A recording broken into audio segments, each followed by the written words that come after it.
Okay. Mhm. Hi, everyone. Thank you so much for coming. My name is Stacy, and I'm a bookseller and the events coordinator at Belmont Books. Belmont Books, for those of you who are not familiar with us, is an independent and locally owned bookstore in Belmont, Massachusetts. A reminder that your audio and video should please remain turned off. Any questions can be sent via the chat, and I will relay as many as possible to Kristin and Ginny after the presentation. Before we begin, I'd like to let you know that we have a number of virtual events coming up, including Jan Eliasberg and Nancy Thorndike Greenspan in conversation with Rachel Barenbaum, and that's on Tuesday night, and Holiday Shopping Help with Julie Carrick Dalton and Nancy Johnson on November 30th, and that's going to be a really fun event. You can register for these and our other events on our website, belmontbooks.com, which is also where you can purchase tonight's book, Agatha Arch is Afraid of Everything. We're very excited to welcome Kristin and Ginny. I want to tell you a little bit about them, and then I will turn the event over to them.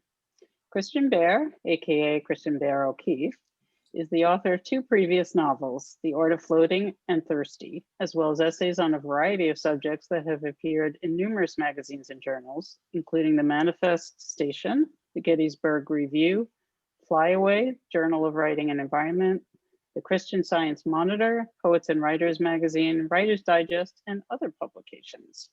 She has worked as a writing instructor in classrooms and conferences around the world, from Chicago to Boston to Shanghai, and many places in between.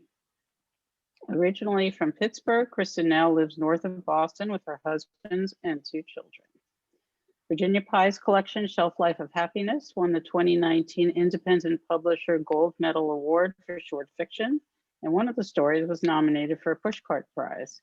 She's also the author of two award-winning novels, River of Dust and Dreams of the Red Phoenix. Virginia has taught writing at New York University and the University of Pennsylvania, and most recently at Grub Street. She grew up in Belmont and now lives with her husband in Cambridge. Without further ado, I will turn the event over to Kristin and Ginny. Great. Thank you so much, Stacy. Oops. Welcome all. Oh, good. I'm delighted to see you. Let's see. Hold on. I'm just going to make sure my video is on. Good. Kristin, I'm thrilled to get to do this with you. We've never met in person, but we've now overlapped in a number of different ways. And this is something I've been looking forward to. So I really enjoyed Agatha Arch is Afraid of Everything. And we are going to have a good time talking about her and talking about you. And I found it to be a funny and delightful and just a kind of a crazy novel with a huge heart. It has a lot of spirit behind it, a lot of spunk, and is just super enjoyable. And a big part of that is the main character, Agatha, who gets top billing. And I would love for our listeners here, our viewers here, to get a sense of her. I know we're going to talk about her a bunch, but how about if you read just a few pages or a few paragraphs to give us a sense of her voice? Sure, I would love to. Thank you to Belmont Books for having us. And Ginny, thank you for being here with me. So I'm going to actually read, you can probably hear our phone ringing. I'm going to read from chapter 1. I'm going to read the opening 4 paragraphs. Great. Sounds perfect. Here we go. It is quite possible that Agatha Arch will be alone forever. Or maybe not. It's much too early to consider either eventuality. Today is her very first "my husband screwed the dog walker in the shed and left me" day.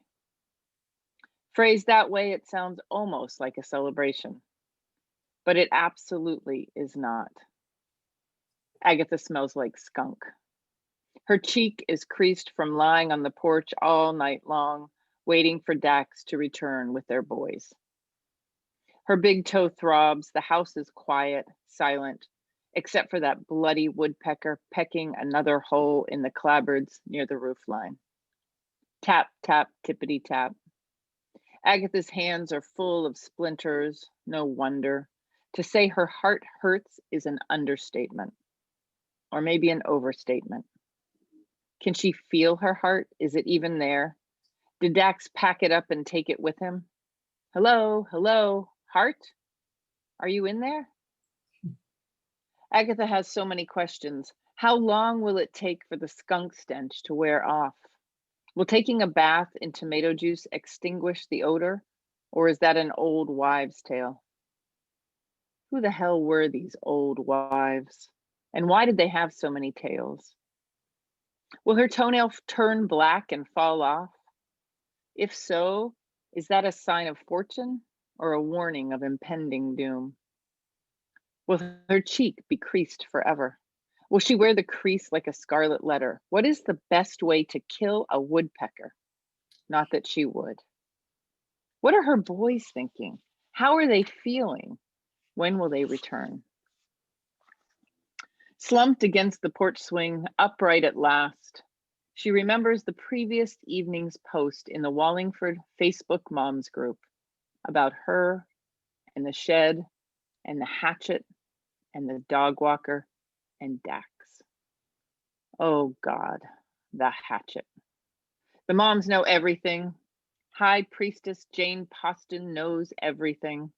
Kumbaya Queen Melody Whelan knows everything. Agatha drops her head into her hands. Gingerly, the splinters hurt. From her perch, she sees the shed, or rather what's left of it. Tap, tap, tippity tap. Nice. That's a great way to start. It's a great way to start the book and also to start our conversation. I love how everything that ends up evolving in this story is right there at the beginning. The different characters, the incident in the shed, her husband, her sons, the mother's group, and Agatha herself, of course, and that voice. We learn really quickly, right off the bat, that Agatha is, in fact, afraid of everything. She has many things that she is frightened by, some of them just wildly irrational, like beans, cans of beans. Nobody's afraid of cans of beans, but she is. Agatha is. Agatha is. And she, and many people, when they're afraid and upset and angry or whatever, are turn it inward. And that's what a lot of women do, is they turn their fears inward. Not Agatha. Agatha puts everything out there, and we learn this soon from her therapy sessions, that she puts out her kind of craziness out into the world. So she does a lot of crazy things. And I just wondered how you decided to write a whole novel about someone who is sort of outrageous and does a sort of slightly zany or socially awkward or just very unusual things, and yet is endearing. So how did you find her? How did she come to you? You know, it's funny because I wrote this book in one way. It had a certain structure, it had a different voice. It was not told, in this book, you're sitting so close on Agatha's shoulder all the time. You're not in her point of view. It's not an I, but it is so close. And the first few drafts, when I thought I was finished with this book, they were not that way. The book started with a Facebook moms group. Mm-hmm. And as I started to parse out the different characters from that book, she is the one that kept grabbing my attention.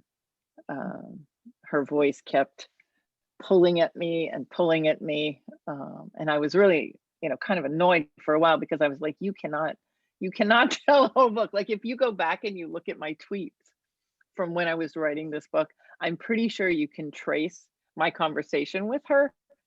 Just like, I am not giving this book to you. I'm not letting you take over. And then I had to. It didn't work. Like, no, it didn't work. She's quite strong. She's quite persistent. She is. And it starts with her facing a tragedy or a disaster, right? Her husband is found having an affair in a very dramatic way. And her response is very dramatic, as you just hinted at in that opening. And and yet how did you end up arriving at that as the starting point, which launches her on a chain of having to change? Her life is she's being forced to change right from the start. And so Yeah. we see her, trying to wrestle with that right from the Yep. start. Yep. Yeah. That is really the first scene I ever wrote Mhm. of the book. And I find that with each of my books, like the key scene is usually the first one I write, even though I draft a million times and things change everywhere else. Those key moments stay the same. Once the story really started to take shape, it made sense to me that we had to see her at her most vulnerable, Mhm. which is also at her most volatile. Right. And I wrote that first scene, like from those paragraphs through the first 2 chapters. I don't know how many times, just tightening and tightening and tightening and tightening until every single piece of it connects to something that is going to come, That's right. Yeah. Yeah. and Yeah, and I love that again, that it's a woman who when vulnerable becomes volatile as yep, opposed to turning it inward. It's right, kind of a delightful change on so yeah. many main characters, female protagonists. I get really annoyed when women are always like, oh, I'll just cower over here. I'm like, Yeah. no, you're not gonna cower, get up. Right. Get up and do something. Agatha does not behave like a victim. She does not. She does not. She No. does crazy things, but not as a victim. Nope.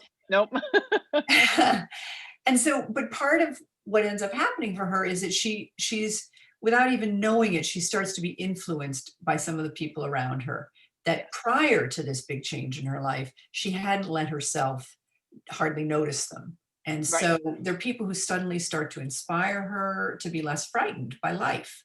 Yep. And one you even mentioned in that opening section is her friendship with Melody Whelan, and which turns into a real friendship eventually. There's also a subplot with someone called the Intruder.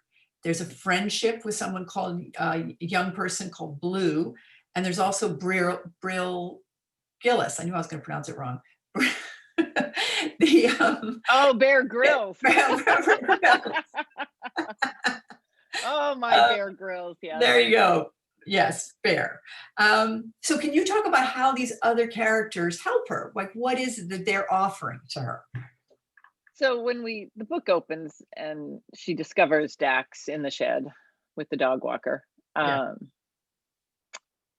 we also find out that she has, he's been her buffer, he's been her protector, he's been her shield from all the many, many things that have always frightened her, but that she didn't have to deal with directly.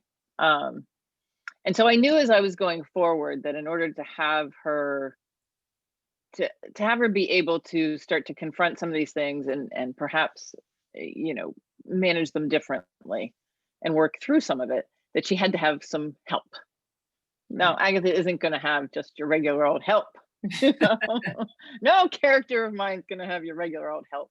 So I knew she needed a touchstone. I knew she needed a role model, somebody. And my first thought was Steve Irwin. I don't know if anybody remembers Steve Irwin, the crocodile Purple? hunter.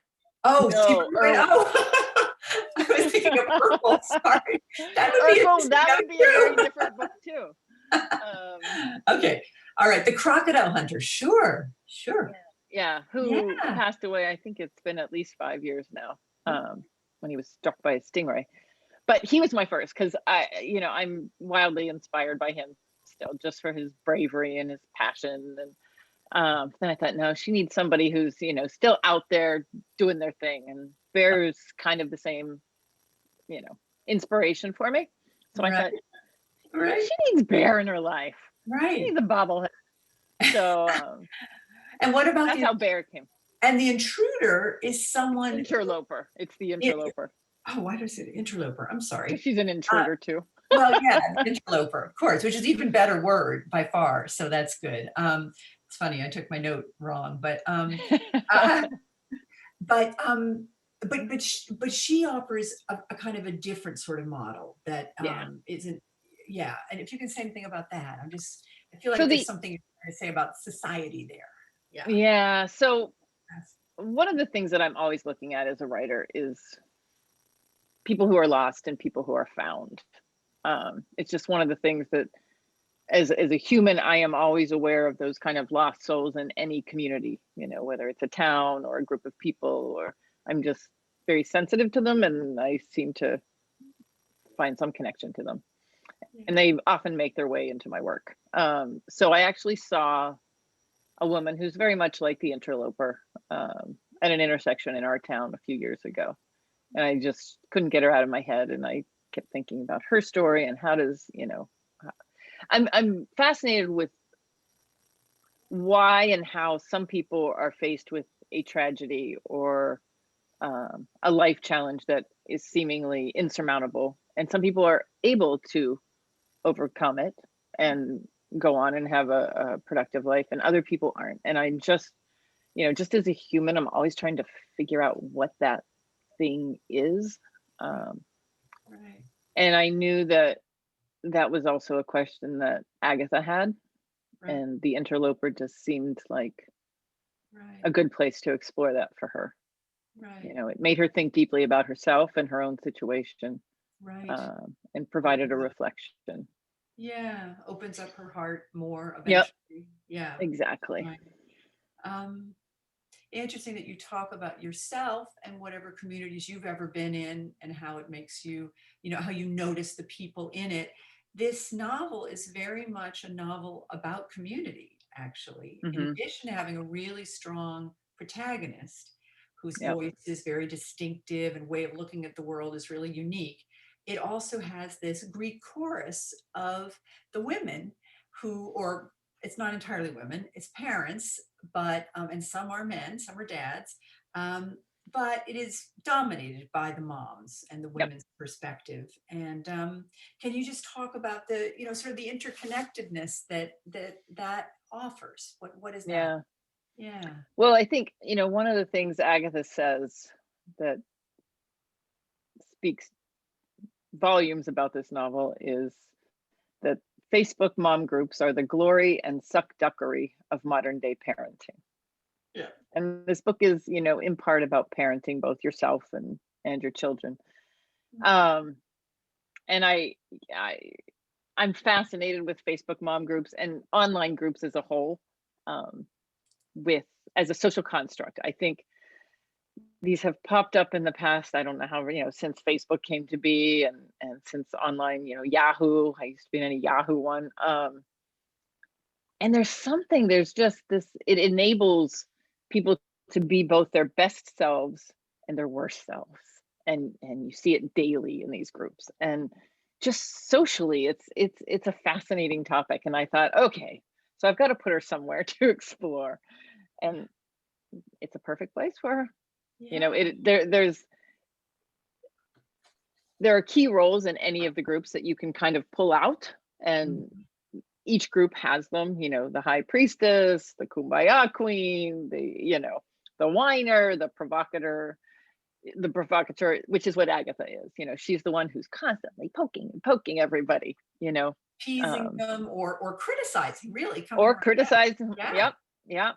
All out hollering at them from time to time. Yeah. So yeah. And that exists in real life. That's what Absolutely. Yeah. Yep. So it was interesting to explore that. I had friends from all over the country always sending me little snippets from their online groups and tidbits and juicy bits. It was good research. Yeah. And I love how the different characters, I don't think you all are going to necessarily be able to see this, probably not, but you can kind of get a general sense that on the page is broken up a lot, and there are little images in addition to words. And so what we have here is the online chat between these different parents and all the emojis that they use as well. And it makes for really lively reading because you're hearing their different voices, you're seeing the different images, and it sort of it sort of flies along, and we get a really good sense of them as a group, but also individually, how they, every time their chat comes back in again, they have, each one of them sort of has their same voice and their same emojis that they use, or however they, characterize like them. Phyllis with 2 L's and 1 S, Right. or 1 L and 2 S's in lowercase letters. Right, right. And Agatha is really determined to not be like them in so many ways, right? She starts out just really wanting to make it clear that she doesn't do things the same way all these women do, and all of that. And can you talk about that a little bit, that there are all these ways that these women in particular try to manage their homes and their appearance and try to be perfect in a lot of ways. Mhm. And Agatha really just tries to knock all that down as much as she can, Yeah, right? that's a great question. I think it's like that for so many women, So Agatha, she she stays in the group, which is, an interesting aspect of things. She doesn't leave the group. She could very easily walk out of the group and just not participate, but she stays Right. and she provokes and she's constantly annoyed. And Right. she wants to set herself apart. But Mhm. at the same time, there's also this longing that she doesn't even let rise to the surface until you're well into the book, Yes. that she really actually wants to belong, and she's still annoyed and frustrated by them. But at the same time, there's a piece of her that wants to be a part of it. Right. Right. Huh. And do you think, and has this been like I mean, there's certain things in this book that are almost absurdist. Some of the Agatha's actions, like we haven't described them very much, but when her husband, when she discovers that her husband's having an affair, her reaction is pretty over the top. I mean, you mentioned Hatchet, right? And Yep. and also then she starts spying on him, She and does. she buys proper clothes to do that. And maybe you can describe that, but some of her ways of going about doing things are pretty kind of absurd, right? Yes, they are extreme. So Agatha, after her husband exits their marriage, so she decides to spy on him, and of course she can't just spy in any old clothes, so she gets spy pants, Right. and her spy pants have 100 pockets, and she fills every pocket with every spy tool that she could ever possibly need. She researches what Bear Grylls takes on his adventures, and she makes sure she has fishing line, and she gets the best of the best things, the Leatherman Super Tool 300 EOD, um and I yeah, just looked up, she is is not that a real thing? Is that a real thing, it. by the way? Oh, it's a real thing, yeah, and I figured. it's Okay. explosive ordinal devices, so it's it could, what is that called when you take apart a bomb and without exploding, Yes, yes, it can yes. take care of that for you. Yeah, gotcha. Yeah, Diffuse. yeah. Yeah, And yeah, she outfits herself. um yeah, she yeah. does not go about anything like many of us would, Right, which right. I find her so refreshing, like, Yes, yes. and the more I got to know her, I was like, she'd take me down this road of like, I'm gonna, she orders, I don't want to give too much away. She orders Yeah. something Yes, um yes. in the likeness of Dax and the dog walker. And Yeah. I was like, you aren't really going to, and she was like, I'm Oh, ordering them. I'm like, okay, here we go. I don't know where yes, you're gonna take me, but yes, yes. off we'd go. Right. And she uses other technology. She uses a drone at one Yep. point to try to Yep. spy on him. And so there's sort of this over the topness to her, she's outrageous and all of that. But what I admired was that her emotional through line Hmm. um, is really very touching, and is very sort of Yeah. simple, and that you're right, she does just want to belong in the end, and Hmm. she realizes that she finally is willing to admit that to her, a little bit to herself, Right. right? Right. Yeah, Yeah. Not wholly, not fully, not, big embrace, but enough to let the world in. yeah, just a Yeah. little bit, which is Yeah. this, which is really the important, like, realistic part of the story, in Hmm. a sense that part. Yeah. And Yeah. I think too, I think it's true in our world. even though Agatha, exemplifies this in a big way, but I think many people who are angry and who go on attack, whether it's just in a mom's group or in a bigger way, I think it's often covering up fear. I think everything, I think all that starts with fear. And then I think the next step, if somebody can get there, is empathy. That's kind of the cycle, the fear, anger, empathy cycle that I think Agatha experiences. And I think a lot of our world, especially right now, Yes. is experiencing. Yeah. Yeah. And it's all shown with such good humor. It's really very Mhm. funny, which that's really entertaining. So I'm very glad. kudos. I Yeah. just posted yesterday on social media, a reader posted that she said, "This book is amazeballs." I was like, I love that. Are you sure that's not in the book though? Because I feel like I read that word in the book. I'm pretty sure it's not, but I love it. Yeah. Well, another way that she's sort of more realistic, or moments where um so some of her actions aren't exactly relatable to like your average Mhm. Joe person reader. Um, Yep. but there's some really key ways that she is, and one is as a mother, that Mhm. when it comes to her two sons, she actually doesn't act on her fears. She doesn't act sort of over the top. She doesn't sort of totally lose her head. Excuse me. She keeps her head, and she's able to sort of step outside of her Yep. usual reactive way, right? Yes. So Yes. yeah. It's like the kite string down to earth for Agatha are her two boys. They keep her grounded, and whenever they're in the scene, she's able to, you know, and she doesn't even have to work at it. It's just a natural part of who she is, Mhm, which I think was really important in the development of the character for mhm. the reader, you know. Yeah. Yeah, it makes her more relatable, I Yeah, suppose. Yeah. yeah, yeah. Um, but this is also a story, like you said, about a mother. And also during the course of this story, not only does she change just as a woman, but also as a mother, as she has to let go of her Mhm. children because they're not living with her anymore full Full time. time, right? Full time, yeah. And so that's a huge part of mothering, is having to let go Yeah. of your children. And I was thinking about that helped her grow too.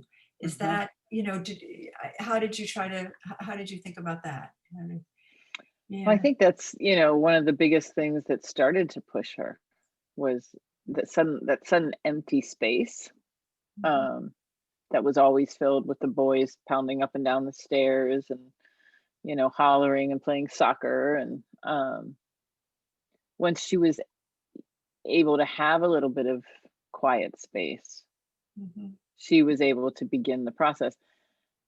But at the same time, she was, tortured by the fact that the boys weren't there, Right. you know?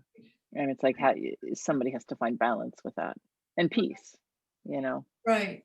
Right. And which can happen to any parent as their Right. child gets older. It doesn't have to necessarily be around Exactly. a separation or a divorce. It can just be the Right. act of your child growing up. Yeah. Really. Yeah. Yeah. It could be middle school, Right. it could be high school, it could be college. But at Right. some point, they do start to go, Right. They pull you know? away. Right. Yeah. Yeah, exactly. And Yeah. Agatha is also a writer. Um, and even though, because everything is so fraught in the story because of her husband leaving her, like on the first page, Yep. she doesn't really get around to writing very much during the course of the book. But she is a reader, Yep. and she does manage to fit that in and refer to it and refer to both writing and reading. And Hmm. I just wondered how you thought about that as a way to sort of flesh out her character more. Did you? Yeah. I mean, I don't, people have asked me that, like, why is she a writer? Um, is it strange to write about a writer as a writer? Um, and for me, it just made sense. Like the thread of Zora Neale Hurston and Their Eyes Were Watching God, is pretty strong thread throughout it. And Yes. again, it allows the reader to see an aspect of her. I mean, she does such a good job of shielding herself that I needed to find these ways, these objects or tales that gave the reader some insight into who she was behind that, protective outer crust. Right. And the literature and the references were one of the ways that I could do that for her, because I wanted people to understand her. I think, you make a good point in that some of the stuff is pretty zany. And I didn't want it to be just a book that, was zany. I wanted it to have real heart and real depth behind it. So you can look at Agatha, if you just look at that facade and just see that, zany, Right. But I wanted to let people in and really get into who she was behind that. So Right. And being a mother and being a writer, and these various things do add that layer of depth and makes you more sympathetic to her, instead of just being entertained by her, I think. Exactly. So exactly. I think that's really important. I wanted people to connect to her. And Their Eyes Were Watching God. I haven't read that for a bunch of years, and I didn't have a chance to look back through it, but I'm curious, why that book? What was its connection to Agatha, do you think? Why that one? I think that it's a book about a journey, a life journey. And also that hurricane that they go through in Florida was quite symbolic. And I think of Agatha's life and this piece of Agatha's life, Right. which is how I came to it. Yeah. Yeah. Cool. That is good. That's great. And how about the title? The title is so much fun. And I think that, did you come up with it? Did your editor? How did you come to it? And were you thinking that it related to any other titles? Does it remind you of any other titles, or what? Yeah. How'd you find it? So it wasn't the original title. The original title, which I still love in my heart. I love this one too, but it was Agatha Archer's, I have to say it properly, Father Muckin Heart.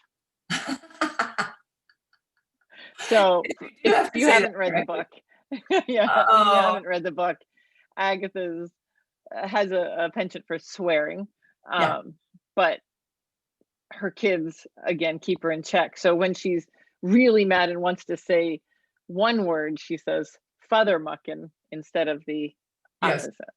Very good. Very and good. I just love that word. I would have liked that too, I think. Yeah. So, publisher balked a little bit, just the fact that some readers might not like an almost swear word in their title. So I came up, this was actually on a list I had come up with before that even. And I love this one too. So everybody kind of put their 2 cents in, and this is the one we ended up with. Nice. But yeah, it's funny.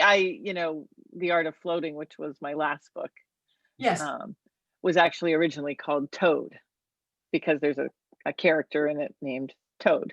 Okay. And in my head, it's still Toad, and I think in my head, this one will always be Agatha Archer's Father Muckin Heart. Yeah. But yeah. Yeah. But it is a good title.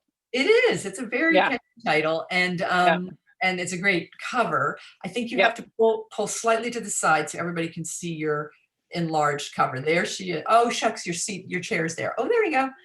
There you go. Can you see it?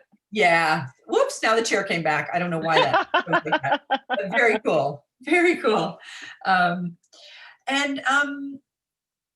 Let's see, what else are we going to talk about? Oh, well, just about you and your writing and your journey. I mean, here we are talking about life journeys, and you mentioned The Art of Floating, and you have written 2 previous novels, and now this one. And tell us a little bit about you and writing, and how has it gone? You and the written word through me all and the written years. word. Well, I started long time ago with the written word. I think I decided I was 7. Nice. I figured out that I was a writer. I was in my bedroom my sisters were outside playing wiffle ball with my folks, and I was in my bedroom writing a poem called The Hummingbird. It was my first poem. And my mom called in the window. She's like, Kristin, come out and play. And I said, I am a poet. Do not bother me. I am a poet. And she said this is the first time she ever heard this. And she was like, I didn't know. I'm like, you can't interrupt me. And that was the beginning. That's So great. I've been telling her that ever since. Yeah, so I love that. MFA, undergrad English journalism, MFA, teaching, blah blah blah. Yeah. Have you? No, I didn't know that. So you taught writing at. Well, your bio did say a little bit about that. Yeah. Yeah. So I've taught lots at the college level, but I've really taught everywhere. I mean, I've taught at homeless shelters. I've taught in some at-risk schools, and some challenged neighborhoods. Nice. And art schools. I love teaching. It's That's one of my great. favorite things. But I'm looking at the names on here. Have you got some friends on here who know your story? I actually have both my 6th grade and 7th grade English teachers on here. Oh, wonderful. It just makes me tear up. Yeah. And they were both just significant influences on this path for me. So they must be very good, because you wouldn't be sitting here without them. So they're both very good. Yes. And what school was that? Where was that? Outside of Pittsburgh, in a suburb called Bethel Park, Pennsylvania. Nice. Yeah. Well, welcome those from Pennsylvania. I think that's wonderful. That's really, really great. Yeah, it's pretty special. Yeah. And tell us about the other 2 novels and what led you to this one after them. Yeah. Sure. So my first one was Thirsty, and it came out, I think, in 2009. Nice. And that is actually a historical novel that takes place in Pittsburgh at the turn of the 19th century in a steel community. And it's the story of a Croatian immigrant's journey through an abusive marriage and through the steel industry at that time. I grew up in that milieu in Pittsburgh before the steel mills shut down, and was fascinated from the time I was a little kid. My grandfather worked in the coke works, and if you ever saw Deer Hunter, he worked in the coke works that's shown in the Deer Hunter. Wow. And fascinated by that. So then the next one came out, The Art of Floating, in 2014. And that one actually takes place in Newburyport, up here in Massachusetts, although it's called nothing, I think. Doesn't have a name. It's fictional. And that one came out in 2014. And both of those, I have I lean toward magic realism, and have in the past, although I would say Agatha just tiny little bit, but both of those a little more strongly. So yeah. That is how I've come to be. That's great. And I was thinking that you must have had so much fun writing this book, that Agatha's voice is so entertaining. And I often would get to my desk at 5 a.m. and I would, of course, sneak a look at Twitter first. And there you would be. Kristin would be there drinking her cup of coffee, encouraging any other writers who are out there to get to our desks. And I always had this sense that you were over there in the dark, because this is New England. And so we'd be always sitting in the dark at that hour. And before, you were always egging on other writers, before you go off to work or before you have to get the kids up or whatever, and so how was it writing this book? When did you manage to do it, and how long did it take you? Yep. And all that. Took about 5 years. We had just adopted our second kiddo from China. So we lived in China for 5 years. We repatriated in 2011. And then we went back in 2015 to bring Yao home. And Nice. I had left my full-time job, so I was full-time momming him, and my daughter. And I started it then. I actually had been writing a novel that I've been writing since 2006 that takes place in Shanghai. And I'm hoping to get back to that next.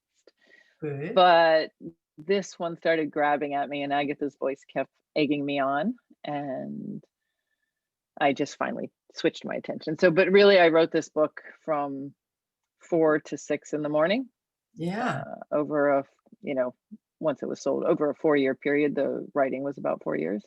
Wow. And yeah, I mean, there was very little daytime to apply to it. So. And you weren't necessarily going off to work, but you were being a stay-at-home mom, and you were, helping this. Yeah. Yeah. Yeah. Wow. So Well, it was. Yeah. It was a challenge. Yeah, it's interesting. Each book I've been in a different phase of life. So it's like, Right. and now with the pandemic, both my kids are remote schooling. Wow. And yeah, I've taken a short leave of absence from the day job to be the remote schooler. Good for you. And so I'm actually now getting up I'm always an early riser. I've always written, really early, like used to be 5 and then it was like 4. Yeah. Now I get up at 3, which is like. What time do you go to bed? Like 7? You should go to bed. Like 10, not early enough. Not enough sleep. Like, no, sleep is something I look forward to again. And so with this book is, coming out obviously in a different moment. How is it going in terms of, well, I was thinking about social media, how different that would be than when you did your previous 2 books. That would be wildly different. And then we can also talk about the pandemic. If we must, yes. If we must. That pandemic, that damn pandemic. No, that father mucking pandemic. How's that? That's Agatha. Yeah. So social media, I love social media. It's like, I actually just love doing it. So I'm on Twitter, Instagram, Facebook, and now I am on TikTok. Wow. My daughter's trying to get me to be better at TikTok, so I'm working on that. But I really enjoy, but I really enjoy connecting with readers in that way. Like I love talking to writers and readers that way. I love figuring out like different ways to like just interact and intersect with them. So I'm having a really good time. I wish I had more time to actually do it, but generally it's a lot of fun. That's great, because a lot of writers kind of do it holding their noses. They know they're supposed to do it, but they kind of do it begrudgingly. Yeah. Awesome. No, I love it. That's great. That's great. Yeah. And how about having a book come out during this pandemic? How's that going? And it's funny because it's, we're doing virtual events as opposed to live events, which is totally new. I mean, when Thirsty came out, we were living in China. The book came out in the US. So I actually flew home and did a mini book tour, and like all the way from China. And now I'm right here and I can't go anywhere. But I really love the virtual stuff. Like I would also love to go, interact in person with people. Yeah. But this is like, we live in a suburb of Boston. I'm not close enough to the city to like get there. And there's always a kid doing something or some event, I haven't been able to go pre-pandemic since coming here. I haven't gone to events in Boston. I mean, driving down at night. So like all these virtual have enabled me to engage again. I go to 3 or 4 readings a week. I put one AirPod in my ear, and then I've got my kid over here, and somebody's doing iPad or reading a book, and I'm like, oh, I'm also listening to, I love it. It's just great. It's kind of shrunk in a way. In a good way. And I hope that post-pandemic, we get back to live events, but we also hold on to this in a way, because I think, it'd be great to be able to have both at the same time. Yes, that'd be wonderful. But having the book come out, at first I was like, oh gosh, how are anybody gonna, market a book in this, culture right now? Yeah. But strangely, Agatha's got all these connections, like fear is a huge thing right now. And everybody's, and there's a real hook there for people that they've, and also that, it's funny, and people need humor right now. People need some funny stuff. They need a break from all this stuff. So far it's been going pretty well. That is good. So Yeah. I'm going to ask you a few questions from our wonderful audience here. You can take a look at them Sure. too. I'll just read one. So first of all, you can't miss that Marcia Rosen. Yeah, that was my We're so sixth proud grade of you. teacher. Wonderful, wonderful. So funny. And we have Aw, you're seeing other ones. Well, you can read them, but I'll just read one to you. I'll be Love quiet. this book, and I love all the great New England details. You have such a great way of setting the scene. I was wondering, as far as setting, do you like or prefer writing about places that you lived in or spent time in? That is a very good question. I don't think I've ever written about a place that I haven't lived in. Uh-huh. I mean, I'm deeply, deeply, deeply affected by place. Like, Mhm. I call these my heart homes. I lived on a ranch in New Mexico for a number of years, Mm. and I've written a lot of nonfiction about that place, a lot of essays, but I haven't said any fiction there. One of my heart homes, and then Shanghai, China, one of my absolute heart homes. That's a good And phrase. then Pittsburgh, and just on the Monongahela River, especially in Clairton where my grandparents lived. It's just deeply connected, and I love looking at a place, and I did this with Agatha too, and really figuring out the characteristics of the place, that their character as well, like just the nuances of how weather affects things, and how topography affects things, and how economics affects things, and immigration, and Mhm. and everybody behaves in certain ways because of those things. Mhm. And I like figuring them out, and then figuring a way to get them in there. That's great. Yeah, that's wonderful. Like in the book in Agatha, there's the Krug, which is the Uh-huh. wilderness that the interloper, you Yeah. know, goes into all the time. And I loved figuring out, what role does this play, and what does this represent within Agatha, and blah blah blah blah Right, blah. So right. It almost really felt like fun. a fairy tale woods, Yeah, actually, those yeah, those woods in particular, yeah. but very New Englandy for sure. Yes, New yes. Englandy, but fairy tale. Yeah, Yep, yep. interesting. Yeah.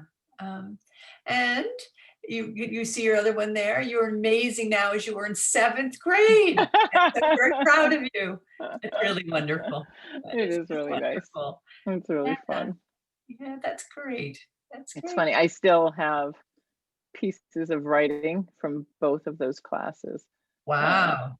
yeah, Wow, I'm good kind of for a you, even with all your nutball about wait, saving things. you've moved all these different places and you still have that. Wow, The I only can't thing say I the same. move from place to place, my husband's just like, "What are we?" Because we moved last year, Right. same town, Oh, different house, okay, yeah. and he's like, "Are we really moving these boxes because they are my correspondence from Yeah. when I was 5?" Oh, So every card, every note, every letter, and wow. they're all categorized. And then there's an uncategorized box. But I have everything, and then I have every journal I've ever kept, and there's, it's like a Wow. nice nin, I need a bank vault. And, Oh my, um, that's great. yeah, and Great. then all the writing from, you know, And do you find 3rd grade on. inspiration going back to those things? Like, Oh God, yeah. yeah, Yeah, I'm like, oh, and yeah. it's so funny because I wrote an essay. I don't know, it's probably 5 years ago, 4 years ago now, since we've been back from China. And it was about an experience. I lived on the Gulf Coast of Texas for a winter, and lived in this house and caught fish for dinner every night in the ocean. And it was, wrote and Cool. listened to these blackbirds, make these watery noises. It was beautiful. Um, but I had this experience there where uh, the way I remembered it was not the way that I wrote it in my journal. So I wrote an essay about this, and I was like, oh, I think I actually journaled about this. So I got my journal out. I was like, oh my God, Ah, memory is so funny, because I had written it about a cat. It was actually about a dog. oh wow. There you Like go. fictive. That's quite Yeah. a change. That's So quite a change. Yeah. yeah, and Huh. the Interesting. fascinating thing. But yeah, I've kept Good to journals have for good to have a your own long time. archives, Exactly. To be able to archives. check yourself.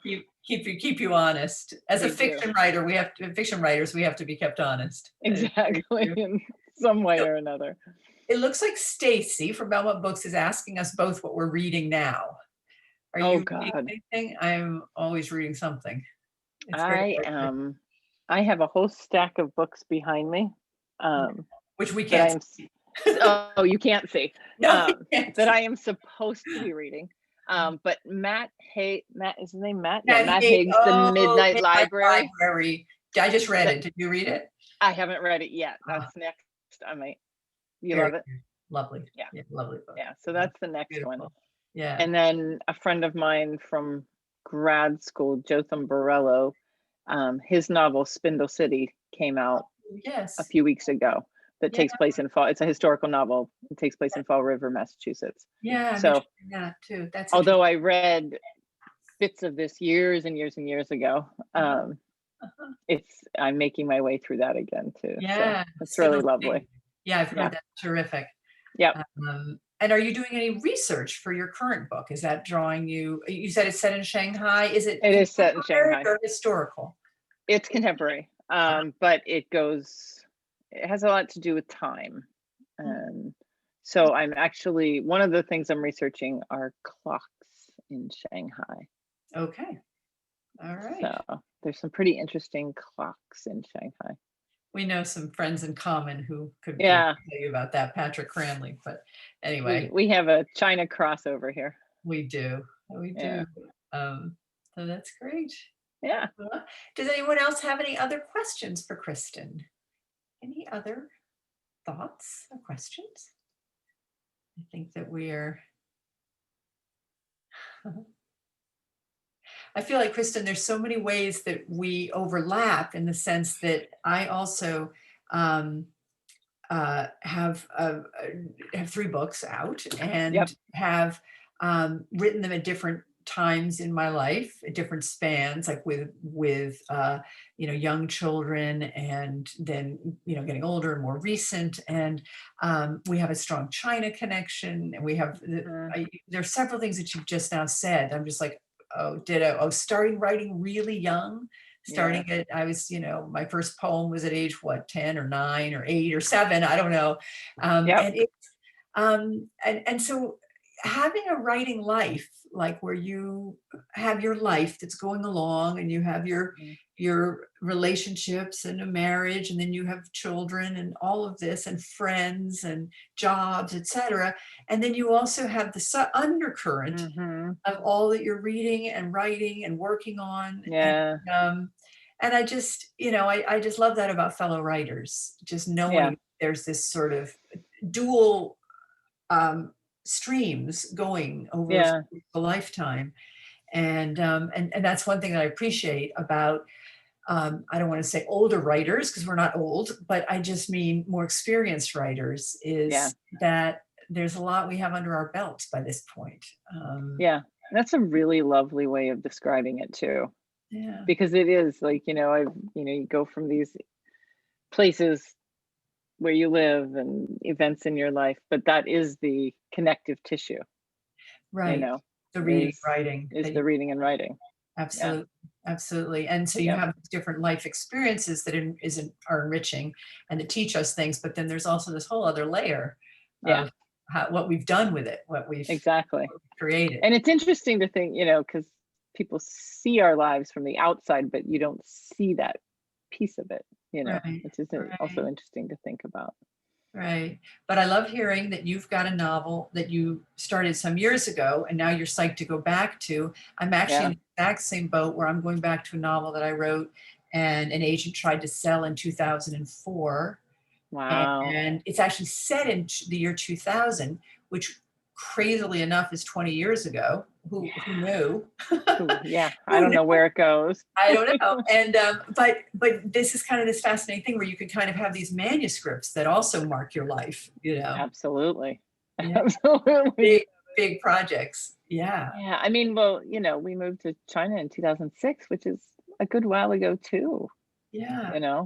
So even that book is, I'm shifting it to now, but and are you setting it? You're setting it now, you said. Yeah. Okay. Well, but not in pandemic now. Okay. I think I'll safely put it pre-pandemic. Who wants to write about that? That's gonna be a Well, whole thing to do. Yeah, we're yeah. sad, so- and I just so enjoyed Agatha Arch is Afraid of Everything.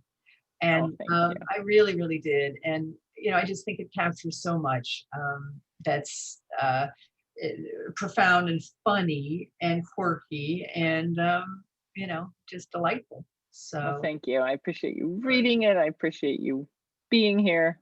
yeah. It's a good Any other thing. questions, folks, before we sign off? Very, very sweet to see your folks from your past. Yes, thank you, everybody. I really appreciate you coming. Wonderful. Well, thanks, Kristin. And Thank you. Belmont And Books. Jenny, thank you both so Yes, much for and coming. thank you, Yeah. Stacy. Thanks so much. Great Stacey. conversation. To everybody else who came, thank you so much for spending the time with us. Hope you enjoyed it. And we hope to see you at the next event. Absolutely. Thanks, everyone. Have a great night. Good night, all. Thanks. Bye. Bye-bye. Bye.